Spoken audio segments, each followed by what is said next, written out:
Entenda o outro ponto de vista numa relação.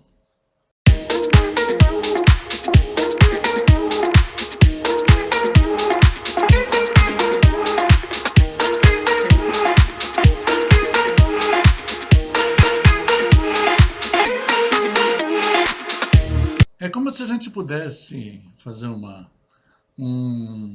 um capítulo dizendo como conseguir entrar em contato. Sabe, assim como é possível falar correta e fluentemente uma língua, mesmo sem ter a mínima ideia da gramática, obedecemos permanentemente às regras de comunicação. Mas as regras em si, a gramática da comunicação, é algo que não temos consciência. Quando duas pessoas se comunicam, elas o fazem, evidentemente através de palavras, se estiverem falando a mesma língua, mas também através de posturas, gestos, expressões faciais, uma certa inflexão, um certo ritmo e um certo volume de voz. As palavras trocadas, a linguagem, isto é, a comunicação verbal, são elaboradas e recebidas pelos hemisférios esquerdos dos dois interlocutores. A linguagem corporal, o tom da voz, isto é, a comunicação não verbal, passa do hemisfério direito para o outro hemisfério direito. Assim, o cérebro das duas pessoas fica mobilizado no processo de comunicação. Pode-se mesmo dizer que é impossível que duas pessoas juntas não se comuniquem. Pelo menos elas comunicam a sua intenção de não se comunicar. Vejamos, por exemplo, duas pessoas que não se conhecem e que tomam o mesmo elevador, o mesmo ônibus, ou que dividem totalmente, por acaso, o mesmo compartimento no trem, o mesmo vagão no trem. Os americanos, que fazem, como todos sabem, muitos estudos e estatísticas, dizem que durante um discurso cujo objetivo é persuadir outra pessoa, isso foi desenvolvido por Mehrabian e Ferris. O significado das palavras tem 7% de significado, ou a inflexão da voz, o tom de voz, 38%, a fisiologia, na mesma comunicação, equivale a 55% naquele instante. Então, o que dá a maioria absoluta de 93% para a comunicação não verbal. E é exatamente aquilo que a gente não presta muito atenção. Quando não há uma concordância perfeita entre dois modos de expressão verbal e não verbal, disse que há incongruência, e quando se está sendo incongruente, é sempre a expressão não verbal que é recebida como verdadeira. Então, a comunicação não verbal faz com que a gente comece a entender qual que é a minha resposta que eu estou provocando no meu interlocutor. Então, o aparelho sensorial do homem comporta duas categorias de receptores. Os receptores à distância, que percebem os objetos distantes, olhos, nariz, orelhas. Os receptores imediatos, que indicam o que está acontecendo no mundo próximo, através da sensação tátil, da pele, as mucosas, os músculos. Não há dúvida que a pele pertence aos dois sistemas, pois percebe tanto o calor irradiado quanto a umidade ambiente. Os receptores imediatos são aqueles que a criança possui. Daí a importância do contato com a mãe. A visão é o receptor que leva mais tempo para funcionar corretamente. Então, a gente começa então a organizar isso. Sabemos que os pássaros e os mamíferos possuem territórios por ele ocupados, que defendem contra outras espécies animais, mas também contra indivíduos da sua mesma espécie. Observa-se que os animais respeitam entre si uma série de distâncias constantes, que ele classificou, que é classificado com uma distância de fuga, distância crítica, distância pessoal, distância social. Olha o entendimento. O homem também observa algumas distâncias em suas relações com os outros. A evolução relativamente pacífica da espécie humana, ela permitiu eliminar a distância de fuga e a distância crítica, exceto em alguns casos excepcionais.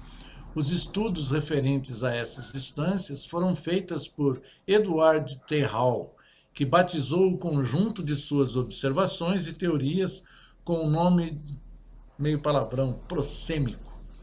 A percepção do espaço está ligada, no caso do homem, à ação, ou seja, ao que pode ser feito dentro de um espaço determinado. Esta percepção é variável segundo as civilizações e também segundo cada indivíduo. Entretanto, podem se distinguir em todos os seres humanos 4 distâncias características.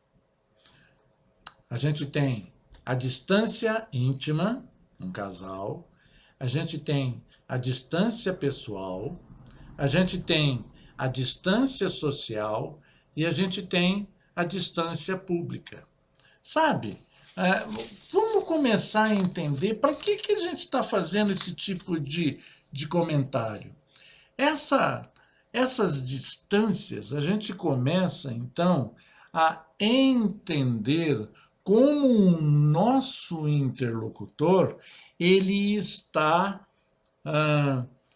nos deixando participar da conversa.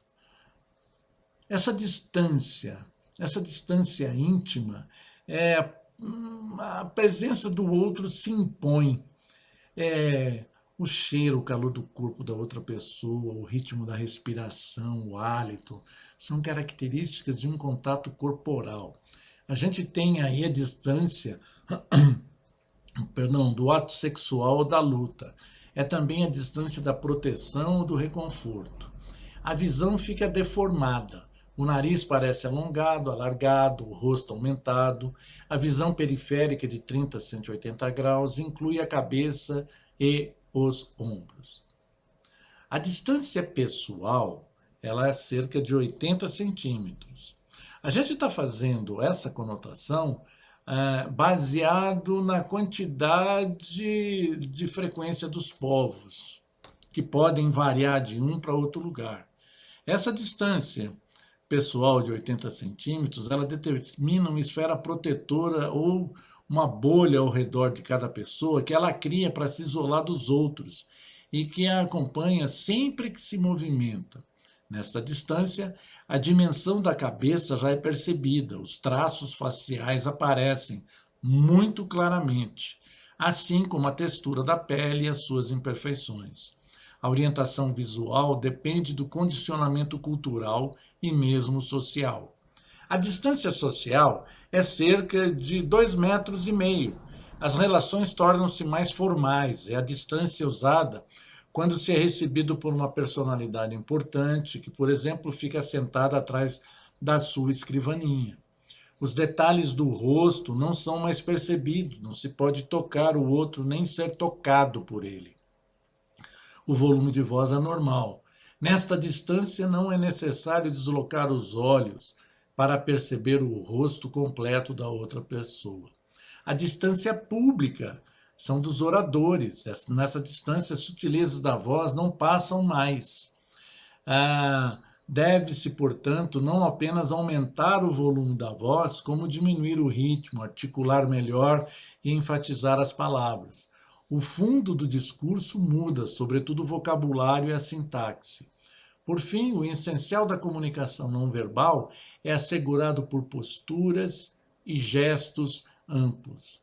Então, para a gente perceber o que está acontecendo com o outro, nós, então, ao aprendermos o que isso significa, nós podemos, então, perceber o que nós estamos provocando de reação sobre o ponto de vista do outro.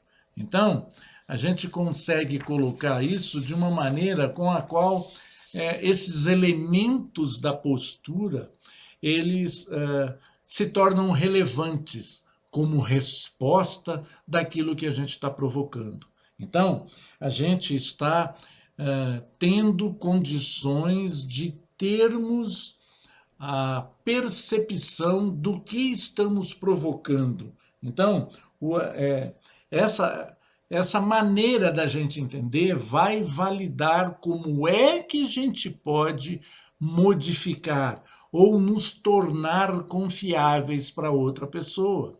Então, esses elementos de postura, eles são muito importantes para se observar, para a gente poder sincronizar, para a gente poder desenvolver esta relação com a qual a gente vai ter um interlocutor muito mais ligado no conteúdo da nossa conversa. Por quê? Porque a nossa conversa ela tem relevância no contexto apenas de 7%. Os outros 93% estão relacionados a tom de voz e ao gestual. E é isso que a gente está provocando. Então, essas distâncias sendo consideradas fazem com que a nossa conversa ela se torne mais eficiente e a gente consiga observar de uma forma com a qual a gente possa organizar aquilo que para nós é o mais ideal, realmente faz parte do nosso objetivo. Essa que é a característica principal da nossa conversa de hoje. Muito obrigado por sua participação. Semana que vem tem mais. Agora, às 18h30, tem a live do Enio. E disponha da gente. Tem o nosso site, a gente tem bastante assunto do ponto de vista de programação neurolinguística. Muito obrigado.